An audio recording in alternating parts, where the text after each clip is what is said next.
Welcome to my channel. আজকের recipe সয়াবিনের কচুরি আর সয়াবিনের কোপ্তা কারি। প্রথমেই সয়াবিন সেদ্ধ করে মিক্সিতে পেস্ট করে নিয়ে তাতে সেদ্ধ আলু, মশলাপাতি, নুন আর একটু ভাজা মশলা দিয়ে ভালো করে একটা পুর মেখে নেব। এইবার ময়দায় সাদা তেল, নুন, চিনি আর সামান্য ঘি দিয়ে ময়দাও মেখে নেব। ঢাকা দিয়ে রাখলে ময়দা কিছুক্ষণ পর এরকমই দেখতে হবে। এইবার ওই ময়দা থেকে লেচি কেটে নেব, সেই লেচিতে সয়াবিনের পুর ভরে নেব। লেচিগুলোকে হালকা হাতে ছড়িয়ে নেব, সয়াবিনের পুর ভরে নেব। এই সয়াবিনের পুর ভরার সময় একটু খেয়াল রাখতে হবে যাতে পুর বেরিয়ে না যায়। লেচির মুখ হালকাভাবে বন্ধ করতে হবে।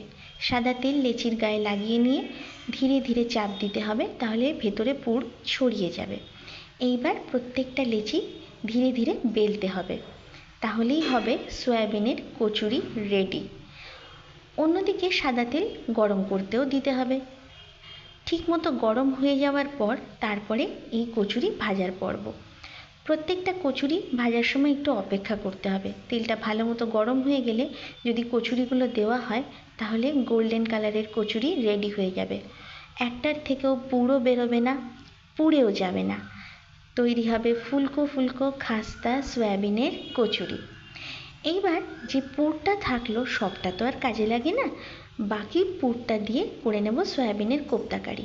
কোপ্তার জন্য যে পুরে একটু ময়দা দেব, ওই ময়দা দিলে কোপ্তার বাইন্ডিংটা ভালো হবে।